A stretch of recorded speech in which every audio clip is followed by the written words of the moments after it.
Hello and welcome to the On Farm podcast. It's Anna here with you again this week, and I'm in Edinburgh.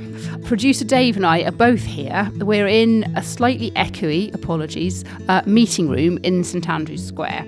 The reason that we are here is because, well, I signed up actually on Dave's recommendation, but we are both taking part in a programme called the RBS Accelerator Programme. It's for small and medium-sized businesses who have got either got growth ambitions or would like to formulate their growth ambitions.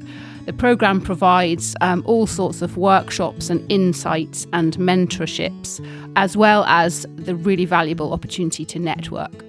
So Dave and I have hired a meeting room at their hub in St Andrew's Square, and we thought it would be a really good idea to find some other participants on the programme, because there are many dozen, who are rurally based and involved in rural businesses to talk to for the podcast.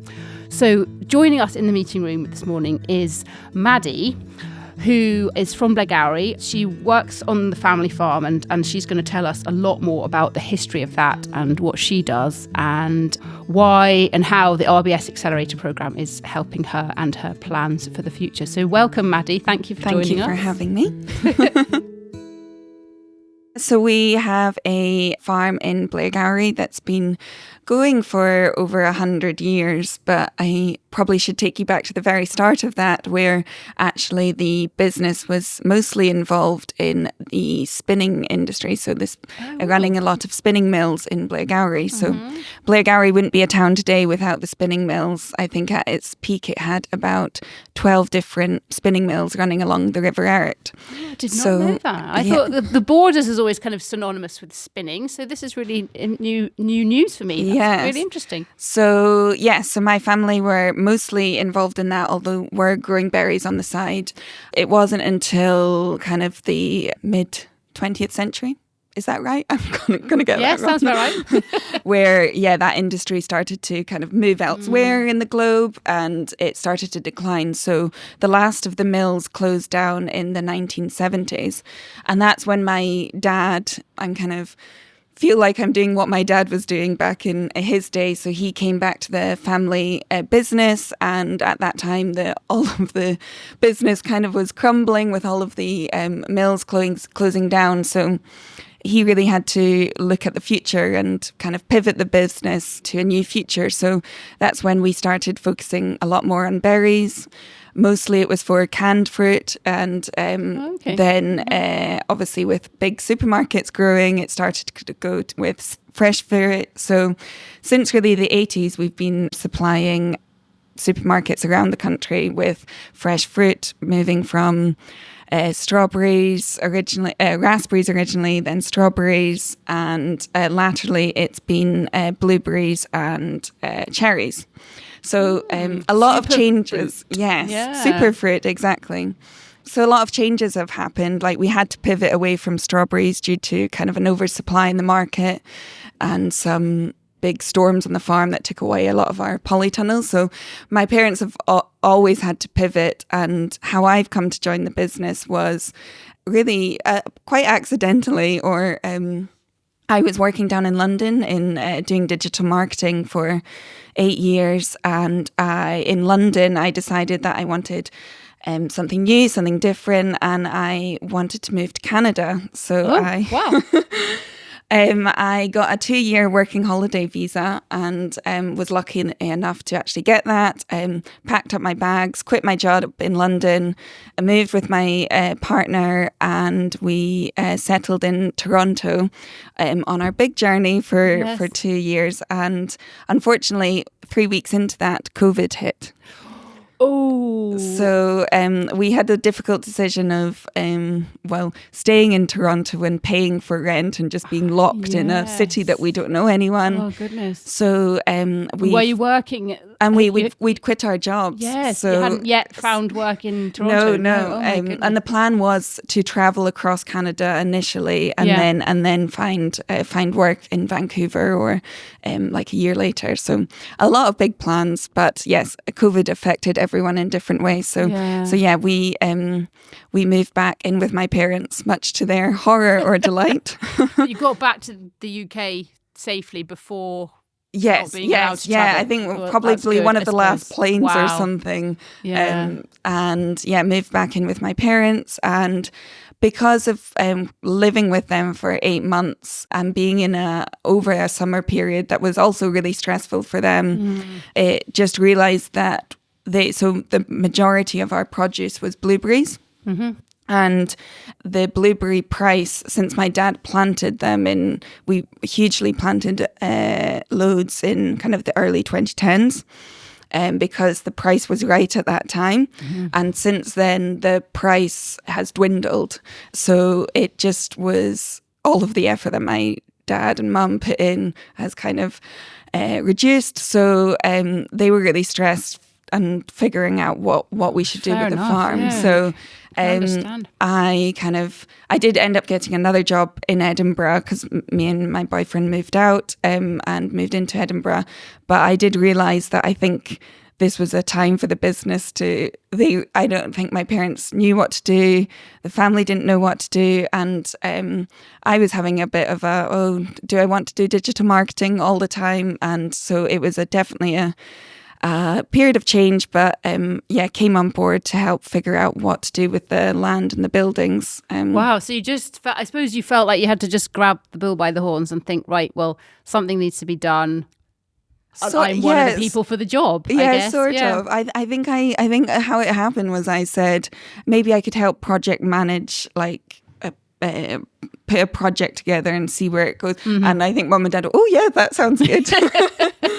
Do you think they were waiting for you to suggest it because they didn't want to suggest it to you? I love my parents so much, and I think that they obviously in the farming industry, there's sometimes a lot of pressure on children to come back and take over, and there was no pressure at all from my parents.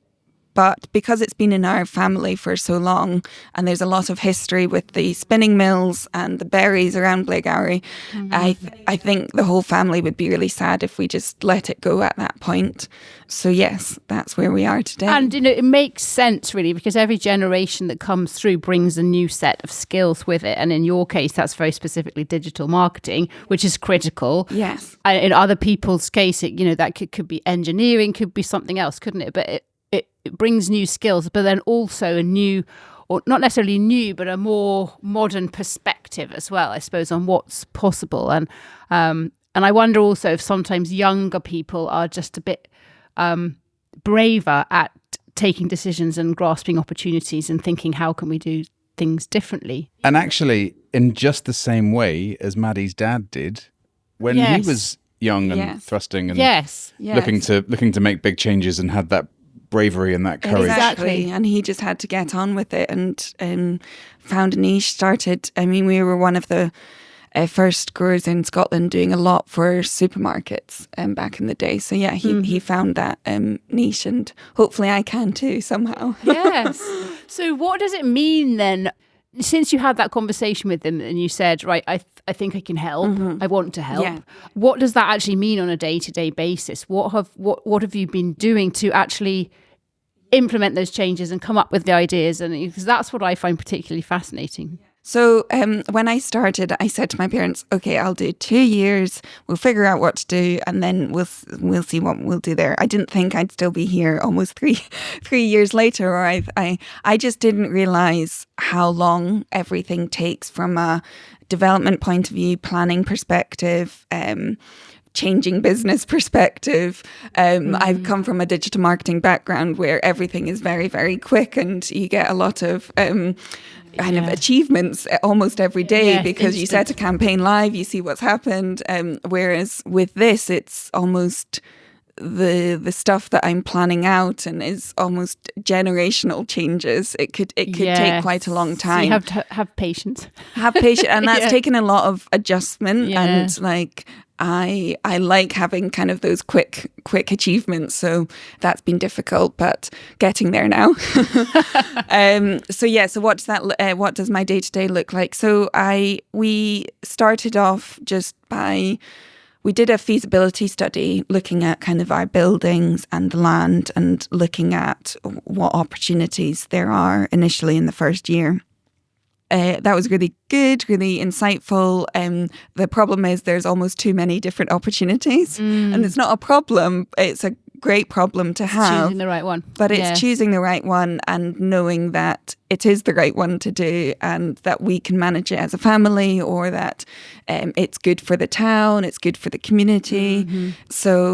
So yeah, lots of different big decisions. So kind of we've been focusing more on smaller development projects. So we changed one of the cottages into an Airbnb, running that as a holiday let, and we're renovating 2 other cottages at the moment, hopefully also to be holiday lets as well. So that's a good part of the country for that. Yes, and people love that. So it's surrounded by the old berry fields, which still have blueberries in it. Yeah. And so the guests come and they can pick berries when they're in season. Yeah. And so yeah, it's definitely a lot of the reviews are idyllic sort of stay. So that's good. So we know we've got something special. Mm-hmm. It's just the buildings are in varying states of disarray and cost a lot of money to redevelop. So all of it comes down to viability. And when we get really large scale buildings, which some of our mills are, that gets quite scary and quite... I can manage a small project of one redevelopment of kind of a living room and a few bits there. But when you get to 2,000 square feet, it's or 20,000 square feet, 2,000 square meters. Oh yes, yeah. It's quite large. Yes. And are you a numbers person as well? Have you been good when it comes to predicting costs, income, all that kind of thing? Or are you a bit more like me, where you tend to just think, oh, this is a really good idea, let's do this? I definitely was a numbers person in digital marketing when I knew the industry, when I knew costs, when I knew return on an investment. But this is just a completely different ball game. I've not been working in it for 8 years. Also, during COVID, costs went up massively. Yes, so even people within the industry didn't even know what things were costing. Yes, so very true. So hard to do those forecasts. And also then it just makes decisions even more harder because you're not sure on your kind of forecasts. Yes.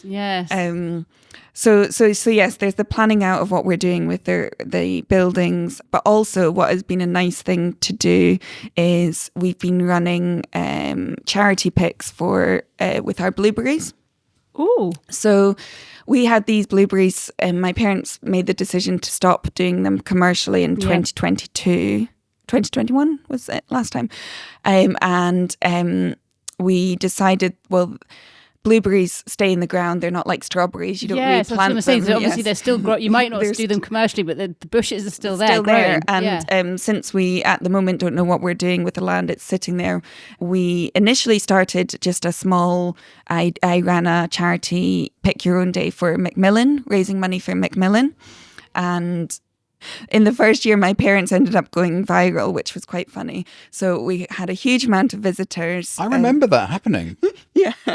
I think I do as well, actually. Yeah. They went to I'm going to forget the name, but it's Aringsig Fish Shop, and the owner there took a photo of them in their funny cycling helmets, and my parents had told them about their story, and the shop owner was just very sad for them and posted it on their Facebook page, and ended up going viral. So we ended up having raising over £4,000 in one day, and had to phone the next door farmer to let us park, and there were so many cars there, we didn't have enough parking space. So that was great. And after that, we then started speaking to the local community, BRTT and Barry, who they have lots of relationships with lots of different community groups in the town, and we started running Pick Your Own Days for individual community groups. Oh, brilliant. And that's then just growing. So last year we had, I think, around 30 community groups taking part.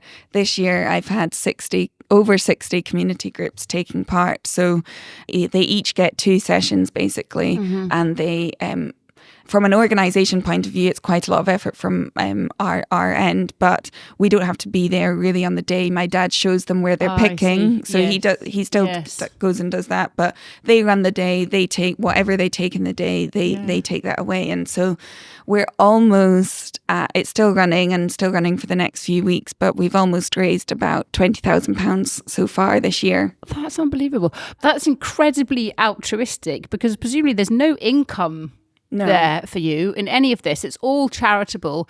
The bushes are there, so one of the benefits is you've got no wasted fruit because you've got people coming to pick it, but it's not driving income for you, so it's totally just for the benefit of these community groups. That's fantastic. Yes. It's been great, and also I had no idea about all of these different community groups. It's just been an amazing diversity of community groups, mental health charities, national charities, disability charities, church groups, like just so many different people involved and volunteering their time as well. So it's just, I do get sad when it's a rainy day and there's no one turns up to some of the sessions. But then when they get a really good day and they raise lots of money, it's great. Wow.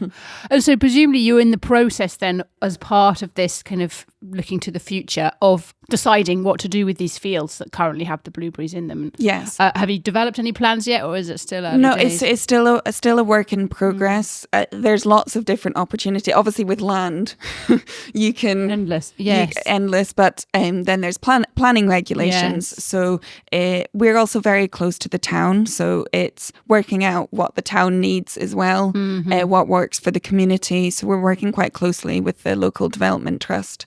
The main focus really for me at the moment is the buildings. Like, obviously we've owned these buildings for a long time, and they closed down from their functioning for the mills in the 1970s. They've been used here and there for different farm uses and still are today, but something really should be done with them. And I really hope that there's nowhere in Blairgowrie that really celebrates the heritage of the town. There's nowhere you can go and visit and learn about the mills. There's nowhere that talks about the berries. So I would love to do something and help in some way at that, but also it has to make commercial sense as well. And that's the difficulty. Yeah. So making it into some sort of museum or visitor centre, or potentially with also kind of mixed use, so other uses as well. That would be a hope. Whether that can happen. I tell you what I think is really interesting about your story, Maddie, is often when the next generation come to inherit a farm or a farm business, they also inherit a way of doing things, right? So you inherit a farm, yes, you inherit the land, the business, the whatever else it might be, or a parcel of that. But you also inherit, for example, a sheep business or an arable business or what have you. You might make some tweaks or you might make some changes, but you're not there, are you? Where you are is you have a complete blank canvas and you've got carte blanche, speaking French, posh, you've got carte blanche to make of this parcel of land and the buildings whatever you can. Yeah. And you're not bringing a farming expertise to that, you're bringing a much broader expertise to that. I think it's fascinating, and what an opportunity. It's an amazing, scary opportunity. It must be quite daunting as well, very daunting. Because as you've already said, that sometimes you can be almost paralysed if you've got too many options available to you. Yes. And I think that's where the RBS Accelerator program is helping. Exactly my question. Was that partly what motivated you to join? Because it just might help to provide focus or experiences or knowledge or skills. Yeah. Yes. Tell me about that, how you found out about it and why you applied. Before we do, we should just explain what the RBS Accelerator scheme is, right? So it's for small businesses and kind of growing businesses. It's laid on by the Royal Bank of Scotland, the NatWest Bank Group. And for us here in Edinburgh, and there's similar hubs around the UK in kind of major cities. The whole of the UK, isn't it? Yeah, the whole of the UK. There is this kind of co-working space in St Andrew's Square, the glorious bank building in St Andrew's Square that we're sitting in right now. There's kind of courses and sessions, and you get kind of business coaches. It's kind of a hothouse. It's like a greenhouse for small businesses, basically. Yes. So anyway, and you get to meet other people. I mean, that's how Dave met Maddie through this programme, and that's how and why we're talking to her today. So it's great for for networking. In some cases, that may or may not lead to people working together. In other cases, it might just lead to, having a chat and supporting each other and sharing knowledge and experiences. Okay, so we've put the foundations in onto what the RBS Accelerator is. So what made you decide to join the Accelerator, and what have you got out of it? Yeah, so I met Arabella, who was on two cohorts ago. So she runs Raven Botanicals, and I met her on a... Actually, we're planning to have her on at some point soon, because she lives very close to me. She does. But I think she's in Turkey or something at the moment. Yes, so she's on a holiday at the moment, a lovely holiday. Yes, so I met her on a rural leadership programme, which is run by Scottish Enterprise and Elevator. I did that same programme many years ago. Yes, so that was a great programme as well. But she talked about... Well, I was telling her that I live in Edinburgh and I was working from home all the time. I was working from home and travelling to Blairgowrie when I needed to be there. But I'm very much a people person, and working at home I just found so isolating. And she told me about the RBS Accelerator programme and said that with the programme, as well as all the training opportunities, you also get this co-working space. So she encouraged me to join, and thankfully I got onto the programme. And I was really nervous because what I thought the programme was mainly focused on people who have a product or people who have a service. So I very much feel a little bit different to everyone. I don't have a service or a product yet. So yes, she told me about the programme, and I didn't really know what to expect, and especially with the coaching sessions, I thought coaching was, I'll get lots of business advice, but actually coaching is not that at all. It's actually, which I liked in the end. It was almost a shock to the system initially, but it just showcases to you coaching. You do have a lot of the answers within you, and helping you to kind of break down your problems or why you're thinking in certain ways and pivoting your mindset. So that's been really, really helpful on the programme. Yeah. I suppose it's difficult for you because, as you say, because for example, one of the sessions that actually I haven't been to yet, but looks both valuable and slightly intimidating, is about pitching, and because there are many people on the program who would need to kind of pitch themselves to an audience, large or small. That's obviously not relevant to you at the moment, but it might be, I suppose, because you might be having to pitch to the bank if you want to borrow money to renovate buildings or whatever. That's what different things, kind of new or slightly different things have you learned or done? Yeah, definitely the pitching, because I had to pitch in my digital marketing days for new businesses and that. Yes. But this is completely different, and it's also every day you're talking about your business or your work, you're pitching to that person you're speaking to. So I think it's and especially how RBS Accelerator, they try and narrow you down to just a minute, and so it means that you really have to think hard about who the person is you're talking to, so who you're pitching to, and what information they need to hear. So so I mean, why don't you do your 1 minute pitch? I honestly don't have a pitch. No. I honestly don't. But that's always my response. No, don't make me do that. Don't make me do that. Not today. But it is because in certain situations, there's different times that I'll be talking about it, whether it's someone visiting the farm who's coming to the blueberry. That's a different thing that we're talking about. If it's a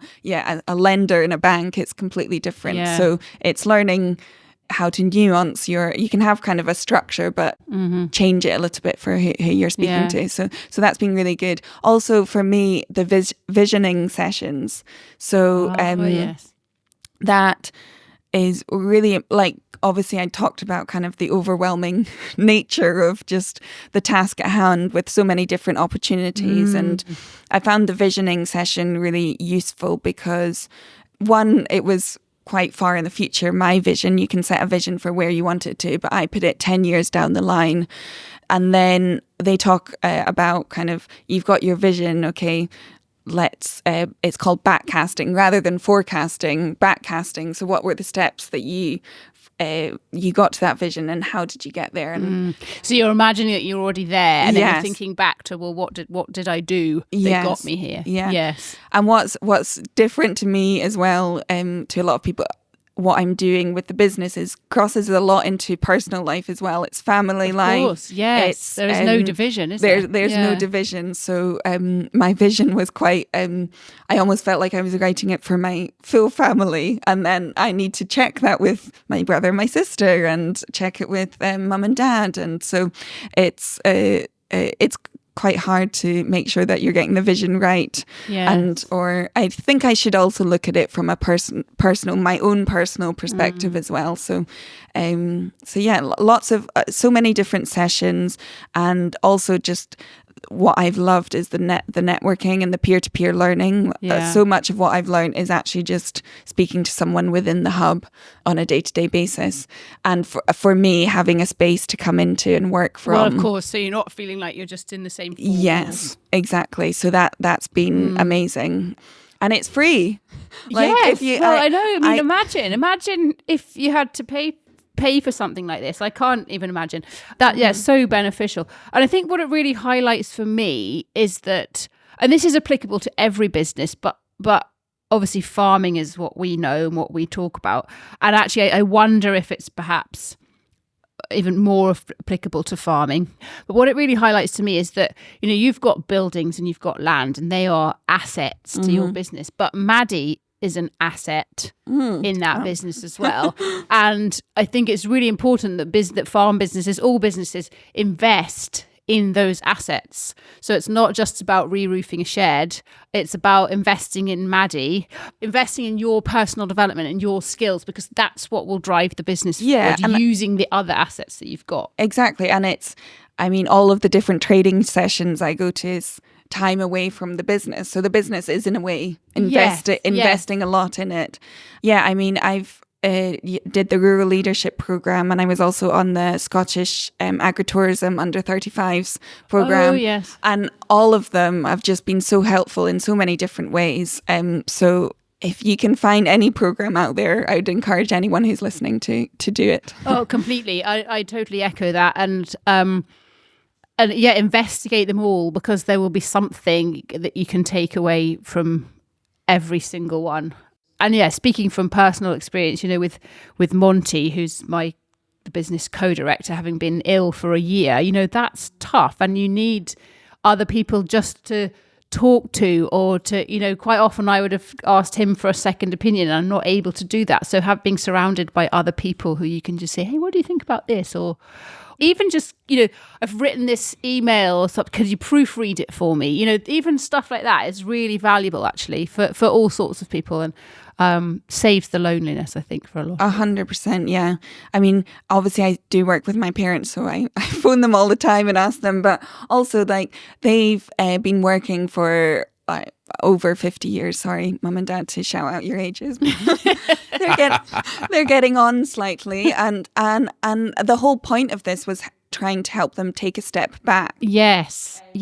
I want them to be able to retire and enjoy their retired life. And a lot of farmers don't get to do that. They work and they work and they work, and they're still working quite until. So hopefully, as the years go on, we can take them, reduce down what they're doing and their involvement. But all of these things means that I can speak to other people and learn from other people. And mum and dad sometimes don't have the same enthusiasm. So it's good to get kind of new business ideas and new thoughts from raring to go entrepreneurs. Exactly. And contacts as well. There was within this program, there's a WhatsApp group. It means that, if I had a question about, I have a project and I'm quite keen to find some funding for it, there are so many questions that you can ask, even in that WhatsApp group, and somebody somewhere knows the answer.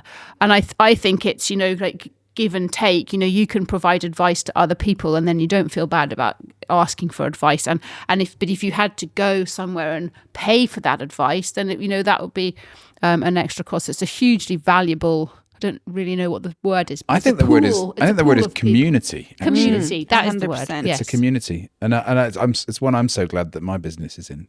Maddie, I had a question that harks back to something that you said earlier. You said that you particularly enjoyed on the RBS Accelerator the visioning aspect, which is where you are asked to put yourself 10 or 5 years into the future and imagine, but literally build the vision of what your business will be like at that point. Can you share with us what that is for you?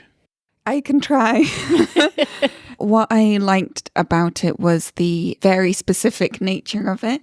And when Melinda did the training for it, she read out someone else's vision. And it was so specific to the date, to kind of the weather, to how you were feeling. The name of your dog, that kind of thing. Yeah, exactly. So I think it was the colour of the bell peppers, right, on the stool. It was very, and they're moist and dewy, and it was very, very specific. So I started off being very specific as well. So it's Christmas 2034 and the family are all meeting at Blairgowrie or Bramblebank. So yeah, it started off with this very specific timing of the year. And then I started to kind of plot out, okay, in 10 years' time, what would have mum and dad of, because they hopefully won't be still helping me work at the day. So they might be in the Bahamas.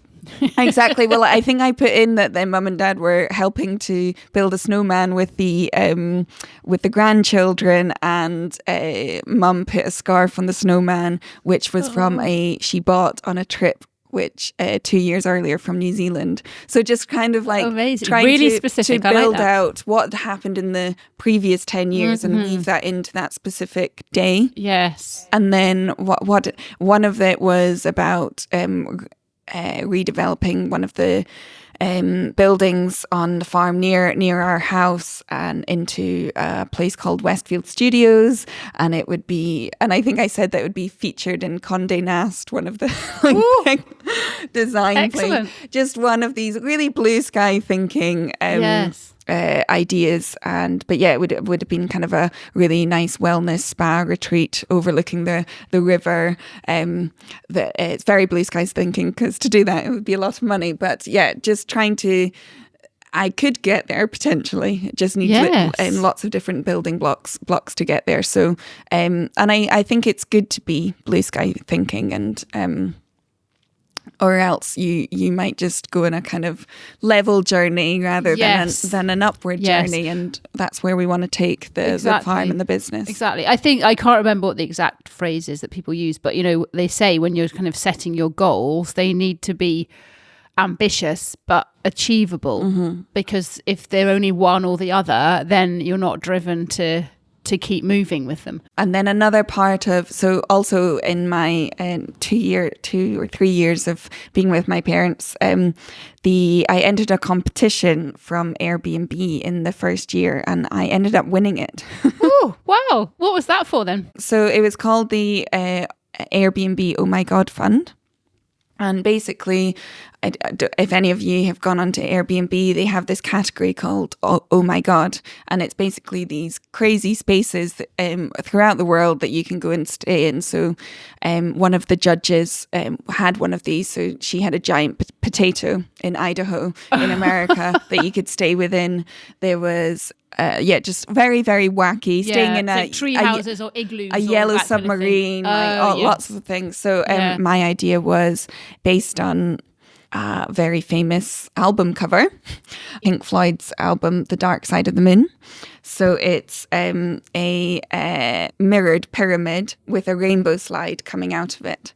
And it's meant to be for music lovers, and they'd come and stay, and it would be set up with amazing speakers. And so I won that and won $100,000 to go and create that. Oh my goodness, that's amazing. Well done. I hope that the planning people in Perthshire Council or whatever it's called are feeling modern. That was the initial hurdle to get over, was planning. You want to do what? Yes.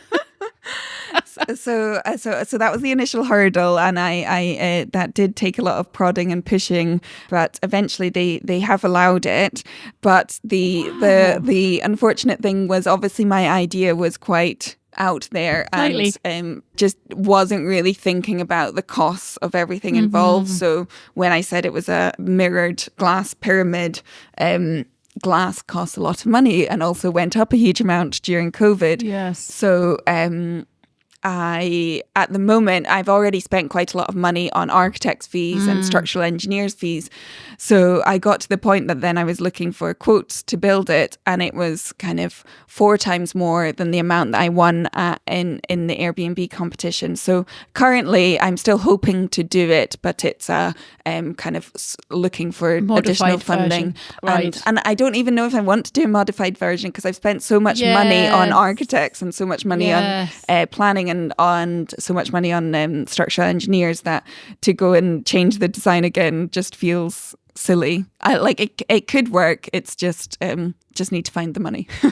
Wow, that's amazing. We nearly didn't end up talking about that. It was kind of just and by the way, but that's fascinating and well done you. That's brilliant. Yeah, the world needs more. And I think that could also help. It's kind of a catalyst for more things happening on the farm. So if that's a music place, okay, what else could we have a music studio on the farm which looks onto the river or something like that? So it helps me build some sort of additional ideas to focus to the plan. Yeah. But again, lots of different ideas always going through my head of different things to do. I mean, presumably, I don't know anything about Jupiter Artland, but you know, the art gallery installation outside Edinburgh where it's all kind of open, outdoor art. Presumably that started with somebody doing the kind of thinking that you're doing now.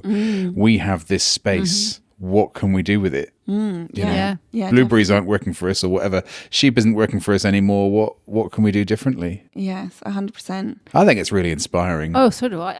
So can you, speaking of the visualization, when you close your eyes then you can totally imagine that in situ on the farm finished. Yes, looking out over the River Erect peacefully, listening to your favourite music and then sliding down the rainbow slide. As long as it's Pink Floyd. It has to be Pink Floyd, surely. Yes, yeah. I know. I want Pink Floyd to come and open it up. Yeah, Pink Floyd, if you're listening. I mean, they do listen to On Farm. Be nice. Maybe they do. If one of them owns a farm, maybe they do. Yes. Gosh, that's absolutely fantastic. I think that I can't wait to see that. I think that's, I don't know. I think what Dave said is really true earlier on, that sometimes the same old things keep happening, and it's that thing, you can't keep doing the same thing over and over again and expect different results. And I think sometimes we in rural businesses and rural communities and farms do kind of just keep doing the same thing with modifications, and sometimes you've got to just think actually what's completely different here and what might the options be there, and doesn't necessarily need young people to do that, but often it's the young people who've got that bravery and the skills and the energy and the vibrancy that do deliver it. So I think that's But also, they're not here to speak for themselves, but kudos to your parents as well. Oh, 100%. Also having the courage and the bravery to say, do you know what? Over to you. Do what you think best. Yes, presumably they've said, we'll support you. Maybe there's a within reason attached to that, but they must have said, we'll support you and give you our opinion if you ask for it, but at the same time, let you kind of run with it. No, they honestly are the best parents ever, fully supportive of all different wacky ideas and things that I come up with. But they're also really, they want to see something special happen with there. It's been, my dad's lived there for all his life, apart from down in Cambridge at one point. So he's I think I've met your dad actually. Because I used to work for the NFU. Yes, you probably would have then, yes. Sure. Yeah. And my mum's been there for, 50 years odd, so bloody farming, eh? You can't escape, Maddie. There's always somebody who says, like, oh God, am I going to be there 50 years? Always somebody says, I've met your dad. There's always somebody who says, I know your dad. That's why I moved to Scotland, to get away from people saying things like that to me. And it shows my age as well, doesn't it? I met your dad. Yes, but no, they're really supportive and helpful, and they also come up with really fun, good ideas too. Dad's the reason why I would have known about Pink Floyd's album, so because he has a great record collection. Yes, yeah. So you always get influenced by your parents in some way. And yeah, mum's really, really good at just getting on with jobs, and she's really good at, we're doing a lot of the renovation projects on the farm and getting on with that. And so that's exciting to work with her on those. Before we wrap up, anything else? Because this Airbnb thing just kind of took us by surprise. Have you got any other hefty prize-winning? No other $100,000 wins. What else? No, I don't really have anything to say. But if this goes out before the blueberries have ended, please come along and support the different charities. Yes. Well, how can the people find out about yes, so, what on goes Monday, on? So. Okay, yes. Yeah. So yes, it will still be on, and especially because it's the October holidays coming, yes. it's a good chance if you have families to bring your kids along and see where your food grows from. I might drive up with the kids, actually. Yeah. I like a trip to Perthshire. So it's on every day, 10 o'clock to 1 o'clock and 3 o'clock to 6 p.m. on weekdays, and 10 a.m. to 4 p.m. on weekends. All of the information is available on our website. So if you just type in Thomsons of Blairgowrie and then head to the blueberries page, it will be on there. Thomsons of Blairgowrie, right.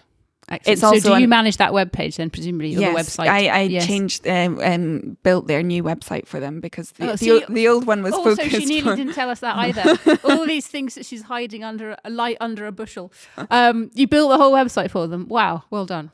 Thank you. I mean, it's a very basic website, but it does the job. Well, this has been a really great episode.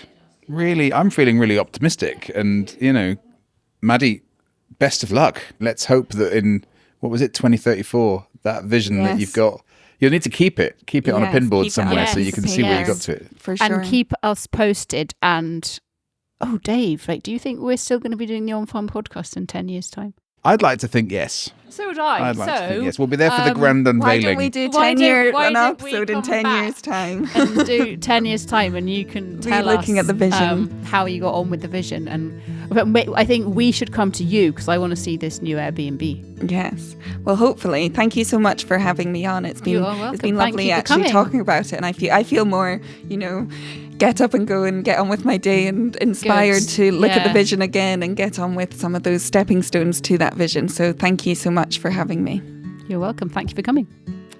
So Dave's right. That was really inspiring. And I think sometimes you just need a conversation like that to kick you up the bum. Yeah, exactly. Think about all the opportunities and grasp some of them. And remember also that it's just put one foot in front of the other and keep going towards that vision, and eventually you'll get there. So I've really enjoyed it. And I think stepping back a bit as well, one lesson from Maddie's experience is if you've got a farm business or you're likely to sort of come into a farm business, think about anything and everything that could be possible on the blank canvas that is the land and the farm that you've got. Yeah, absolutely. In fact, that's one of we come across so many amazing and interesting businesses. One of my ambitions is to write a book about diversification opportunities because I think there are so many and it's really interesting. So thank you, Maddie.